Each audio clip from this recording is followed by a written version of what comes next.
நெகேமியா 5ஆம் அதிகாரம். ஜனங்களுக்குள் அநேகரும் அவர்களுடைய ஸ்திரீகளும் யூதராகிய தங்கள் சகோதரர் மேல் முறையிடுகிற பெரிய கூக்குரல் உண்டாயிற்று. அது என்னவென்றால், அவர்களில் சிலர், நாங்கள் எங்கள் குமாரரோடும் எங்கள் குமாரத்திகளோடும் அநேகரானபடியினால் சாப்பிட்டு பிழைக்கும்படிக்கு நாங்கள் தானியத்தை கடனாக வாங்கினோம் என்றார்கள். வேறு சிலர், எங்கள் நிலங்களையும் எங்கள் திராட்சை தோட்டங்களையும் எங்கள் வீடுகளையும் நாங்கள் அடைமானமாக வைத்து இந்த பஞ்சத்திலே தானியம் வாங்கினோம் என்றார்கள். இன்னும் சிலர், ராஜாவுக்கு தீர்வை செலுத்த நாங்கள் எங்கள் நிலங்கள் மேலும் எங்கள் திராட்சை தோட்டங்கள் மேலும் பணத்தை கடனாக வாங்கினோம் என்றும், எங்கள் உடலும் எங்கள் சகோதரர் உடலும் சரி, எங்கள் பிள்ளைகளும் அவர்கள் பிள்ளைகளும் சரி, ஆனாலும் இதோ நாங்கள் எங்கள் குமாரரையும் எங்கள் குமாரத்திகளையும் அடிமைத்தனத்திற்கு உட்படுத்த வேண்டியதாயிருக்கிறது. அப்படியே எங்கள் குமாரத்திகளில் சிலர் அடிமைப்பட்டும் இருக்கிறார்கள். அவர்களை மீட்க எங்களுக்கு நிர்வாகம் இல்லை. எங்கள் நிலங்களும் எங்கள் திராட்சை தோட்டங்களும் வேறே மனிதர் கைவசமாயிற்று என்றார்கள். அவர்கள் கூக்குரலையும் இந்த வார்த்தைகளையும் நான் கேட்டபோது மிகவும் கோபம் கொண்டு என் மனதிலே ஆலோசனை பண்ணி பிற்பாடு பிரபுக்களையும் அதிகாரிகளையும் கடிந்து கொண்டு, நீங்கள் அவரவர் தங்கள் சகோதரர் மேல் ஏன் வட்டி சுமத்துகிறீர்கள் என்று சொல்லி அவர்களுக்கு விரோதமாக ஒரு பெரிய சபை கூடி வர செய்து அவர்களை நோக்கி, புறஜாதியாருக்கு விற்கப்பட்ட யூதராகிய எங்கள் சகோதரரை நாங்கள் எங்கள் சக்திக்கு தக்கதாய் மீட்டிருக்கையில் நீங்கள் திரும்ப உங்கள் சகோதரரை விற்கலாமா? இவர்கள் நமக்கு விலைப்பட்டு போகலாமா என்றேன். அப்பொழுது அவர்கள் மறு உத்தரவு சொல்ல இடமில்லாமல் மௌனமாயிருந்தார்கள். பின்னும் நான் அவர்களை நோக்கி, நீங்கள் செய்கிற காரியம் நல்லதல்ல. நம்முடைய பகைஞராகிய புறஜாதியார் நிந்திக்கிறது நிமித்தம் நீங்கள் நம்முடைய தேவனுக்கு பயந்து நடக்க வேண்டாமா? நானும் என் சகோதரரும் என் வேலைக்காரரும் இவ்விதமாகவா அவர்களுக்கு பணமும் தானியமும் கடன் கொடுத்திருக்கிறோம்? இந்த வட்டியை விட்டுவிடுவோமாக. நீங்கள் இன்றைக்கு அவர்கள் நிலங்களையும் அவர்கள் திராட்சை தோட்டங்களையும் அவர்கள் ஒலிவ தோப்புகளையும் அவர்கள் வீடுகளையும் நீங்கள் பணத்திலும் தானியத்திலும் திராட்சரசத்திலும் எண்ணெயிலும் 100 வீதமாக அவர்களிடத்தில் தண்டி வருகிற வட்டியையும் அவர்களுக்கு திரும்ப கொடுத்து விடுங்கள் என்றேன். அதற்கு அவர்கள், நாங்கள் அதை திரும்ப கொடுத்துவிட்டு இனி அப்படி அவர்களிடத்தில் கேட்க மாட்டோம், நீர் சொல்லுகிறபடியே செய்வோம் என்றார்கள். அப்பொழுது நான் ஆசாரியர்களை அழைத்து அவர்கள் இந்த வார்த்தையின்படி செய்ய அவர்களை ஆணையிடுவித்துக் கொண்டேன். நான் என் வஸ்திரத்தை உதறி போட்டு, இப்படி இந்த வார்த்தையை நிறைவேற்றாத எந்த மனிதனையும் அவன் வீட்டிலும் அவன் சம்பாத்தியத்திலும் இருந்து தேவன் உதறி போட கடவர். இந்த பிரகாரமாக அவன் உதறி போடப்பட்டு வெறுமையாய் போவானாக என்றேன். அதற்கு சபையார் எல்லாரும் ஆமேன் என்று சொல்லி கர்த்தரை துதித்தார்கள். பின்பு ஜனங்கள் இந்த வார்த்தையின்படியே செய்தார்கள். நான் யூதா தேசத்திலே அதிபதியாயிருக்கும்படி ராஜாவாகிய அர்தசஷ்டா எனக்கு கற்பித்த நாளாகிய அவருடைய 20ஆம் வருஷம் தொடங்கி அவருடைய 32ஆம் வருஷம் வரைக்கும் இருந்த 12 வருஷ காலமாய் நானும் என் சகோதரரும் அதிபதிகள் வாங்குகிற படியை வாங்கி சாப்பிடவில்லை.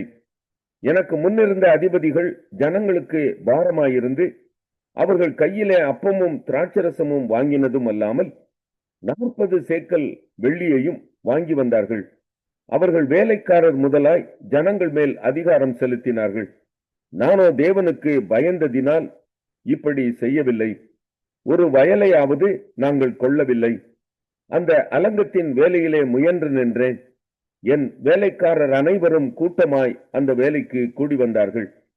யூதரும் மூப்பருமான 150 பேரும் எங்களை சுற்றிலும் இருக்கிற புறஜாதிகளிடத்திலிருந்து எங்களிடத்திற்கு வந்தவர்களும் என் பந்தியில் சாப்பிட்டார்கள். நாளொன்றுக்கு ஒரு காளையும் முதல் தரமான 6 ஆடும் சமைக்கப்பட்டது. பட்சிகளும் சமைக்கப்பட்டது. 10 நாளைக்கு ஒரு தரம் நானாவித திராட்சரசமும் செலவழிந்தது. இப்படியெல்லாம் இருந்த போதும் இந்த ஜனங்கள் பட்டபாடு கடினமாய் இருந்தபடியால் அதிபதிகள் வாங்குகிற படியை நான் வாங்கவில்லை. என் தேவனே, நான் இந்த ஜனத்துக்காக செய்த எல்லாவற்றின்படியும் நெகேமியா 6ஆம் அதிகாரம். நான் அலங்கத்தை கட்டி முடித்ததையும் இனி அதிலே திறப்பு ஒன்றும் இல்லை என்பதையும் சன்பல்லாத்தும் தொபியாவும் அரபியனான கேஷேமும் எங்களுக்குண்டாயிருந்த மற்ற பகைஞரும் கேள்விப்பட்ட போது, நான் வாசல்களுக்கு இன்னும் கதவு போடாதிருக்கையில் சன்பல்லாத்தும் கேஷேமும் ஆள் அனுப்பி, நாம் ஓனோ பள்ளத்தாக்கில் இருக்கிற கிராமங்கள் ஒன்றில் ஒருவரை ஒருவர் கண்டு பேசுவோம் வாரும் என்று கூப்பிட்டார்கள். அவர்களோவென்றால் எனக்கு பொல்லாப்பு செய்ய நினைத்தார்கள். அப்பொழுது நான் அவர்களிடத்திற்கு ஆட்களை அனுப்பி, நான் பெரிய வேலையை செய்கிறேன், நான் வரக்கூடாது, நான் அந்த வேலையை விட்டு உங்களிடத்திற்கு வருகிறதினால் அது மினக்கட்டு போவானேன் என்று சொல்ல சொன்னேன். அவர்கள் இந்த பிரகாரமாக 4 தரம் எனக்கு சொல்லி அனுப்பினார்கள். நானும் இந்த பிரகாரமாகவே அவர்களுக்கு மறுமொழி அனுப்பினேன். 5ஆம் தரமும் சன்பல்லாத்து அந்த பிரகாரமாகவே தன் வேலைக்காரனையும் அவன் கையிலே முத்திரை போடாத ஒரு கடிதத்தையும் எனக்கு அனுப்பினான். அதிலே நீரும் யூதரும் கலகம் பண்ண நினைக்கிறீர்கள் என்றும், அதற்காக நீர் அலங்கத்தை கட்டுகிறீர் என்றும், இவ்விதமாக நீர் அவர்களுக்கு ராஜாவாக போகிறீர் என்றும், யூதாவிலே ஒரு ராஜா இருக்கிறார் என்று உம்மை குறித்து எருசலேமிலே கூறுகிற தீர்க்கதரிசிகளையும் சம்பாதித்தீர் என்றும் புறஜாதிகளுக்குள்ளே பிரஸ்தாபமாய் இருக்கிறது. கஷ்மோவும் அப்படியே சொல்லுகிறான். இப்போதும் இந்த செய்தி ராஜாவுக்கு எட்டுமே. ஆகையால் நாம் ஒருவரோடொருவர் ஆலோசனை பண்ணுகிறதற்காக நீர் வர வேண்டும் என்று எழுதியிருந்தது. அதற்கு நான், நீர் சொல்லுகிற அந்த காரியங்களில் ஒன்றும் நடக்கவில்லை, அவைகள் உம்முடைய மனோராஜ்யமே ஒழிய வேறல்ல என்று சொல்லி அனுப்பினேன். அந்த வேலை நடந்தேறாதபடிக்கு எங்கள் கை சலித்து போம் என்று சொல்லி அவர்கள் எல்லாரும் எங்களை பயமுறுத்த பார்த்தார்கள். ஆதலால் தேவனே, நீர் என் கைகளை திடப்படுத்தியருளும். மெகதா பெயேலின் குமாரனாகிய தெலாயாவின் மகன் செமாயா தன் வீட்டிலே அடைபட்டிருக்கும் போது நான் அவனிடத்தில் போனேன். அப்பொழுது அவன், நாம் இருவருமாய் தேவனுடைய வீடாகிய ஆலயத்துக்குள்ளே போய் தேவாலயத்தின் கதவுகளை பூட்டுவோம் வாரும், உம்மை கொன்று போட வருவார்கள், இரவிலே உம்மை கொன்று போட வருவார்கள் என்றான். அதற்கு நான், என்னை போன்ற மனிதன் ஓடி போவானோ, என்னை போன்றவன் உயிர் பிழைக்கும்படி தேவாலயத்திலே போய் பதுங்குவானோ? நான் போவதில்லை என்றேன். தேவன் அவனை அனுப்பவில்லை என்றும், தொபியாவும் சன்பல்லாத்தும் அவனுக்கு கூலி கொடுத்ததினால் அவன் எனக்கு விரோதமாய் அந்த தீர்க்க தரிசனத்தை சொன்னான் என்றும் அறிந்து கொண்டேன். நான் பயந்து அப்படி செய்து பாவம் கட்டிக்கொள்ளுகிறதற்கும் என்னை நிந்திக்கத்தக்க அபகீர்த்திக்கு முகாந்திரம் உண்டாக்குகிறதற்கும் அவனுக்கு கைக்கூலி கொடுத்திருந்தார்கள். என் தேவனே, தொபியாவும் சன்பல்லாத்தும் செய்த இந்த செய்திகளுக்கு தக்கதாக நீர் அவர்களையும் தீர்க்கதரிசியானவர்களையும் எனக்கு பயம் உண்டாக்க பார்த்த மற்ற தீர்க்கதரிசிகளையும் நினைத்துக் கொள்ளும். அப்படியே அலங்கமானது 52 நாளைக்குள்ளே கட்டப்பட்டு 7 மாதம் 25ஆம் தேதியிலே முடிந்தது. என் பகைஞர் எல்லாரும் அதை கேட்டபோதும், எங்கள் சுற்றுப்புறத்தாகிய புறஜாதியான அனைவரும் கண்டபோதும் மிகவும் உணர்வு போய் இந்த கிரியை எங்கள் தேவனால் கைகூடி வந்ததென்று அறிந்தார்கள். அந்த நாட்களில் யூதத்தில் உள்ள பெரிய மனிதரிடத்திலிருந்து தொபியாவுக்கு போகிறதும், தொபியாவிடத்திலிருந்து அவர்களுக்கு வருகிற கடிதங்கள் அநேகமாயிருந்தது. அவர்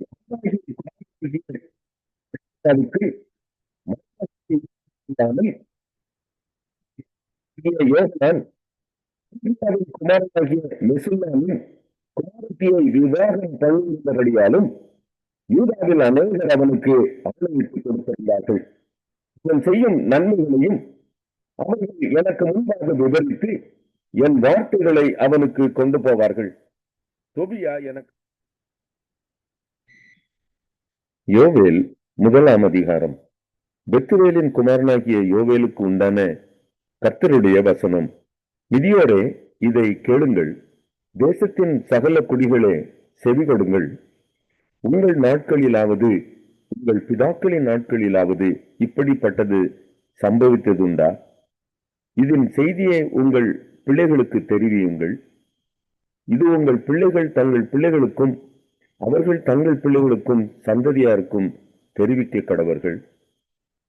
பச்சைப்புழு விட்டதை வெட்டுக்கிளி தின்றது, வெட்டுக்கிளி விட்டதை பச்சைக்கிளி தின்றது, பச்சைக்கிளி விட்டதை முசுக்கட்டை பூச்சி தின்றது. வெறியரே, விழித்து அழுங்கள். திராட்சரசம் குடிக்கிற சகல ஜனங்களே, புதிய திராட்சரசத்தின் நிமித்தம் அலறுங்கள். அது உங்கள் வாயினின்று விலக்கப்பட்டது. எண்ண முடியாத ஒரு பலத்த ஜாதி என் தேசத்தின் மேல் வருகிறது. அதன் பற்கள் சிங்கத்தின் பற்கள், துஷ்ட சிங்கத்தின் கடைவாய் பற்கள் அதற்கு உண்டு. அது என் திராட்சை செடியை அழித்து என் அத்திமரத்தை உரித்து அதன் பட்டையை முற்றிலும் தின்று போட்டது. அதன் கிளைகள் வெண்மையாயிற்று. தன் பாலிய வயதின் புருஷனுக்காக ரெட்டு உடுத்தி இருக்கிற பெண்ணை போல புலம்பு. போஜன பலியும் பான பலியும் கர்த்தருடைய ஆலயத்தை விட்டு அற்று போயின.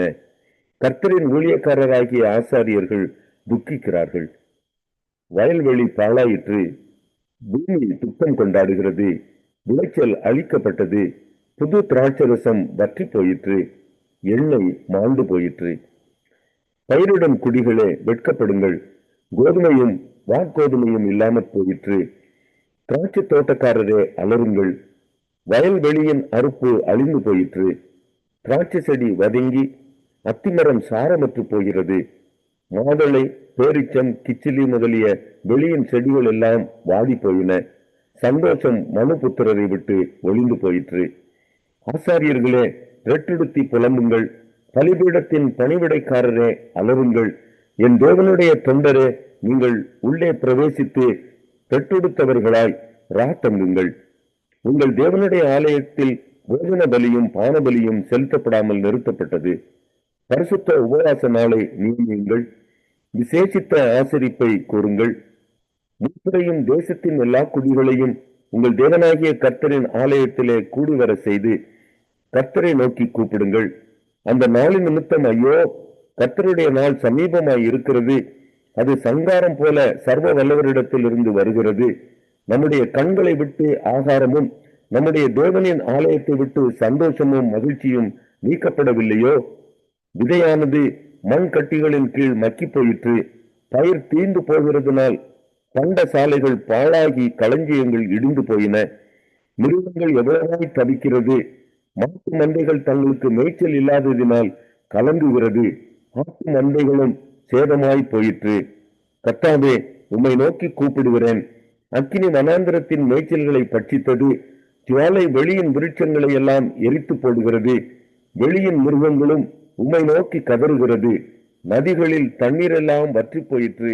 அக்கினி வனாந்திரத்தின் 1 தெசலோனிக்கேயர் 5ஆம் அதிகாரம். சகோதரரே, இவைகள் நடக்கும் காலங்களையும் சமயங்களையும் குறித்து உங்களுக்கு எழுத வேண்டுவதில்லை. இரவிலே திருடன் வருகிற விதமாய் கர்த்தருடைய நாள் வரும் என்று நீங்கள் நன்றாய் அறிந்திருக்கிறீர்கள். சமாதானமும் சௌக்கியமும் உண்டென்று அவர்கள் சொல்லும்போது கர்ப்பவதியானவளுக்கு வேதனை வருகிறது போல அழிவு சடுதியாய் அவர்கள் மேல் வரும். அவர்கள் தப்பி போவதில்லை. சகோதரரே, அந்த நாள் திருடனைப் போல உங்களை பிடித்து கொள்ளத்தக்கதாக நீங்கள் அந்தகாரத்தில் இருக்கிறவர்கள் அல்லவே. நீங்கள் எல்லாரும் வெளிச்சத்தின் பிள்ளைகளும் பகலின் பிள்ளைகளுமாய் இருக்கிறீர்கள். நாம் இரவுக்கும் இருளுக்கும் உள்ளானவர்கள் அல்லவே. ஆகையால் மற்றவர்கள் தூங்குகிறது போல நாம் தூங்காமல் விழித்து கொண்டு தெளிந்தவர்களாய் இருக்க கடவோம். தூங்குகிறவர்கள் ராத்திரியிலே தூங்குவார்கள், வெறி கொள்ளுகிறவர்கள் ராத்திரியிலே வெறி கொள்வார்கள். பகலுக்குரியவர்களாகிய நாமோ தெளிந்தவர்களாய் இருந்து விசுவாசம், அன்பு என்னும் மார்க்கவசத்தையும் ரட்சிப்பின் நம்பிக்கை என்னும் தலை சீராவையும் தரித்து கொண்டிருக்க கடவோம். தேவன் நம்மை கோபாக்கினைக்கென்று நியமிக்காமல் நம்முடைய கர்த்தராகிய இயேசு கிறிஸ்து மூலமாய் ரட்சிப்படைவதற்கென்று நியமித்தார். நாம் விழித்திருப்பவர்கள் ஆனாலும் நித்திரை அடைந்தவர்கள் ஆனாலும் தம்முடனே கூட நாம் ஏகமாய் பிழைத்திருக்கும்படி அவர் நமக்காக மரித்தாரே. ஆகையால் நீங்கள் செய்து வருகிறபடியே ஒருவரை ஒருவர் தேற்றி ஒருவருக்கொருவர் பக்தி விருத்தி உண்டாகும்படி செய்யுங்கள். அன்றியும் சகோதரரே, உங்களுக்குள்ளே பிரயாசப்பட்டு கர்த்தருக்குள் உங்களை விசாரணை செய்கிறவர்களாய் இருந்து உங்களுக்கு புத்தி சொல்லுகிறவர்களை நீங்கள் மதித்து அவர்களுடைய கிரியையின் நிமித்தம் அவர்களை மிகவும் அன்பாய் எண்ணிக்கொள்ளும்படி உங்களை வேண்டிக் கொள்கிறோம். உங்களுக்குள்ளே சமாதானமாய் இருங்கள். மேலும் சகோதரரே, நாங்கள் உங்களுக்கு போதிக்கிறது என்னவென்றால், ஒழுங்கில்லாதவர்களுக்கு புத்தி சொல்லுங்கள், திடனற்றவர்களை தேற்றுங்கள், பலவீனரை தாங்குங்கள், எல்லாரிடத்திலும் நீடிய சாந்தமாய் இருங்கள். ஒருவனும் மற்றொருவன் செய்யும் தீமைக்கு தீமை செய்யாதபடி பாருங்கள். உங்களுக்குள்ளும் மற்ற யாவருக்குள்ளும் எப்பொழுதும் நன்மை செய்ய நாடுங்கள். எப்பொழுதும் சந்தோஷமாய் இருங்கள். இடைவிடாமல் ஜெபம் பண்ணுங்கள். எல்லாவற்றிலேயும் ஸ்தோத்திரம் செய்யுங்கள். அப்படி செய்வதே கிறிஸ்து இயேசுக்குள் உங்களை குறித்து தேவனுடைய சித்தமாய் இருக்கிறது. ஆவியை அவித்து போடாதிருங்கள். தீர்க்க தரிசனங்களை அற்பமாய் எண்ணாதிருங்கள். எல்லாவற்றையும் சோதித்து பார்த்து நலமானதை பிடித்து கொள்ளுங்கள். பொல்லாங்காய் தோன்றுகிற எல்லாவற்றையும் விட்டு விலகுங்கள். சமாதானத்தின் தேவன் தாமே உங்களை முற்றிலும் பரிசுத்தமாக்குவாராக. உங்கள் ஆவி, ஆத்மா, சரீரம் முழுவதும் நம்முடைய கர்த்தராகிய இயேசு கிறிஸ்து வரும்போது குற்றமற்றதாய் இருக்கும்படி காக்கப்படுவதாக. உங்களை அழைக்கிறவர் உண்மை உள்ளவர், அவர் அப்படியே செய்வார். சகோதரரே, எங்களுக்காக வேண்டிக் கொள்ளுங்கள். சகோதரர் எல்லாரையும் பரிசுத்த முத்தத்தோடு வாழ்த்துங்கள். இந்த நிருபம் பரிசுத்தமான சகோதரர் யாவருக்கும் வாசிக்கப்படும்படி செய்ய வேண்டும் என்று கர்த்தர் பேரில் ஆணையிட்டு உங்களுக்கு சொல்லுகிறேன். நம்முடைய கர்த்தராகிய இயேசு கிறிஸ்துவினுடைய கிருபை உங்கள்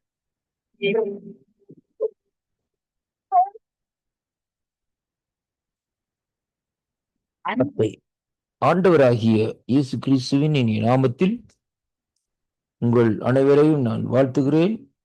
இன்றைய நாளிலும் 17ஆம் தேதி 11வது மாதம் 2025ஆம் ஆண்டு திங்கட்கிழமை இந்த காலை வேளையிலும் ஆண்டவருடைய வார்த்தை 1 சாமுவேலின் புஸ்தகம் 1வது அதிகாரம் 17வது வசனத்தை வாசிக்கிற வேளையிலே கர்த்தருடைய வார்த்தை இந்த நாட்களிலே சொல்லுகிறது, அதற்கு ஏலி, சமாதானத்துடனே போ, நீ இஸ்ரவேலின் தேவனிடத்திலே கேட்ட உன் விண்ணப்பத்தின்படி அவர் உனக்கு கட்டளையிடுவாராக என்றான் என்று சொல்லி இந்த நாட்களிலே சொல்லப்படுவதை பார்க்கிறோம்.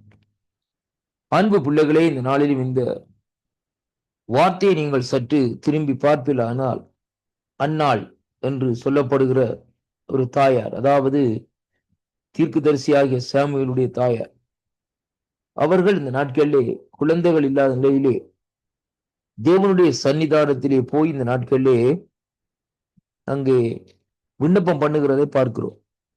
அதை பார்த்து கொண்டிருந்த ஏலி, ஆசாரியராகி ஏலி அந்த இடத்திலே அவளை குறித்து அவளை நோக்கி, நீ என்ன குடித்து வெறித்தவள் போல் இந்த நாட்களிலே இப்படியாக இருக்கிறாயா என்று சொல்லி இந்த நாட்களிலே கேட்கிறதை பார்க்கிறோம். அருமையான கர்த்தருடைய பிள்ளைகளே, ஆனாலும் அன்னாள் அதற்கு மறுமொழியாக சொல்லுகிறாள், நான் மனக்கிலேசம் உள்ள ஸ்திரீ, நான் திராட்சரசமாகிலும் மதுவாகிலும் குடிக்கவில்லை, நான் கர்த்தருடைய சந்நிதியில் என் இருதயத்தை இந்த நாட்களிலே ஊற்றிவிட்டேன் என்று சொல்லி இந்த நாட்களிலே சொல்லப்படுகிறதை பார்க்கிறோம். உம்முடைய அடியாளை பேலியாளின் மகளாக எண்ணாதேயும், மிகுதியான விசாலத்தை கிளேசத்தினால் இந்நேரம் மட்டும் விண்ணப்பம் பண்ணினேனே என்றாள் என்று சொல்லி இந்த நாட்களிலே சொல்லப்படுகிறதை பார்க்கிறோம். அதற்கு பின்பாகத்தான் ஏலி சொல்லுகிறார், இந்த நாட்களிலே நீ போ, சமாதானத்தோட போ, நீ இஸ்ரவேலின் தேவனிடத்திலே கேட்ட உன் விண்ணப்பத்தின்படி அவர் உனக்கு கட்டளை விடுவாராக என்று அந்த வார்த்தை இந்த நாட்களிலே சொல்லுகிறதை பார்க்கிறோம். வேதம் சொல்லுகிறது, go in peace and may the God of Israel grant you what you have asked of him. அருமையான கர்த்தருடைய பிள்ளைகளே, நீ எதை நீ ஆண்டவரிடத்திலே கேட்டாயோ அதை இந்த நாட்களிலே அவர் உனக்கு அருளினார் என்று சொல்லி இந்த நாட்களிலே சொல்லப்படுகிறதை பார்க்கிறோம்.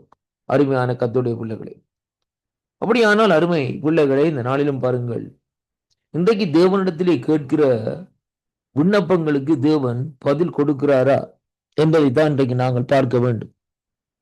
இன்றைக்கு அநேகருடைய கேள்வி இந்த நாட்களிலே, நீண்ட நாட்களாக நான் ஜெபம் பண்ணி கொண்டு வருகிறேனே, என்னுடைய கேள்விக்கு எந்த விதமான பதிலும் இல்லையே, ஏன் என்ற கேள்வியை இந்த நாட்களில் எழுப்புகிறதை பார்க்கிறோம். அருமையான கர்த்தருடைய பிள்ளைகளே, ஆனால் தேவன் எல்லாவற்றிற்கும் ஒரு காரியத்தை வைத்திருக்கிறார். அதைத்தான் இங்கே நாங்கள் பார்க்கிறோம் வேதத்திலே. தேவனுடைய சித்தம் என்று சொல்லி இன்றைக்கு நாங்கள் பார்க்கிறோம். தனக்கு சித்தமானவர்களுக்கு தேவன் அற்புதத்தை செய்ய வல்லவராய் இருக்கிறார். அது மட்டுமல்ல, தனக்கு சித்தமானவர்களுக்கு அவர் சமாதானத்தை கொடுக்கவும் அவர் வல்லவராய் இருக்கிறார் என்று சொல்லி அங்கே இந்த நாட்களில் நாங்கள் பார்க்கிறோம். அருமையான அன்பு சகோதர சகோதரிகளே, இந்த நாளிலும் பாருங்கள், இந்த அந்நாளுடைய ஜெபத்தை பாருங்கள். அவள் ஒரு நாள் 2 நாள் இல்ல, எத்தனை நாட்கள் போய் அந்த தேவனுடைய சன்னிதானத்திலே இருந்து தனக்கு ஒரு பிள்ளை இல்லையே என்று சொல்லி ஒரு கவலையோடு இந்த நாட்களில் ஒரு ஜெபத்தை ஏறெடுத்திருக்கிறதை அங்கே காணக்கூடியதாக இருக்கிறது. அன்பு சகோதரனே சகோதரியே, ஆனாலும் வேதம் தெளிவாக சொல்லுகிறது, அந்த விண்ணப்பத்தை கர்த்தர் கேட்டார் என்று, அந்த விண்ணப்பத்திற்கு கர்த்தர் பதில் கொடுத்தார் என்று சொல்லி அங்கே பார்க்கிறோம். இன்றைய நாட்களிலே நம்முடைய விண்ணப்பங்கள் எப்படியாக இருந்தாலும் அந்த விண்ணப்பங்களுக்கு கூட தேவன் இந்த நாட்களிலே அபரீத விதமாக பதிலை கொடுக்கிற தேவனாக இருக்கிறது. ஏனென்றால் என்னுடைய ஆண்டவருடைய செவிகள் மந்தமாகவும் இல்லை, அவருடைய கரங்கள் குன்றி போகவும் இல்லை என்று சொல்லி இந்த நாட்களிலே வேதம் சொல்லுகிறது. என்ன காரியத்தை குறித்து நாங்கள் விண்ணப்பம் பண்ணுகிறோமோ அதை அவர் தெளிவாக நம் அருகிலே வந்து அந்த விண்ணப்பத்தை கேட்பார். அருமையான கர்த்தருடைய பிள்ளைகளே, ஆனாலும் அந்த கேட்ட கேள்விகளுக்கு நாங்கள் என்ன விண்ணப்பத்தை வைத்தோமோ அதற்கு பதில் தருவதற்கு அவர் உடனே இந்த நாட்களை தரமாட்டார். ஏனென்றால் அவருக்கு தெரியும் எந்த வேளையிலே எந்த நேரத்திலே இந்த காரியத்திற்கு நான் பதில் கொடுக்க வேண்டும் என்பதை தான் தேவன் அறிந்திருக்கிறார். அதுதான் ஆண்டவருக்கும் மனுஷனுக்கும் உள்ள வித்தியாசமாக இருக்கிறது. பாருங்கள், இங்கே இந்த ஆசாரியராகிய ஏலி இந்த நாட்களிலே இந்த அன்னாளை குறித்து இந்த நாட்களில் ஏளனம் பண்ணுகிறதை பார்க்கிறோம். அருமையான கர்த்தருடைய பிள்ளைகளே, ஆனால் கர்த்தர் ஏளனம் பண்ணினாரா? இல்லை. கர்த்தர் இந்த நாட்களில் என்ன செய்தார்? அங்கே இந்த நாட்களிலே அவள் கேட்ட விண்ணப்பத்திற்கு தேவன் அந்த இடத்திலே பதிலளித்தார் என்று சொல்லி இன்றைக்கு நாங்கள் பார்க்கிறோம். நம்முடைய விண்ணப்பங்கள் அநேகமாய் இருக்கலாம், நாட்கள் செல்லலாம், ஆனாலும் கர்த்தர் அந்த விண்ணப்பத்திற்கு ஏற்ற வேளையிலே பதிலளிப்பார். விசுவாசிப்போம், பதிலை கண்டுகொள்ளுவோம். கர்த்தர் உங்களை ஆசீர்வதிப்பாராக. ஆமென்.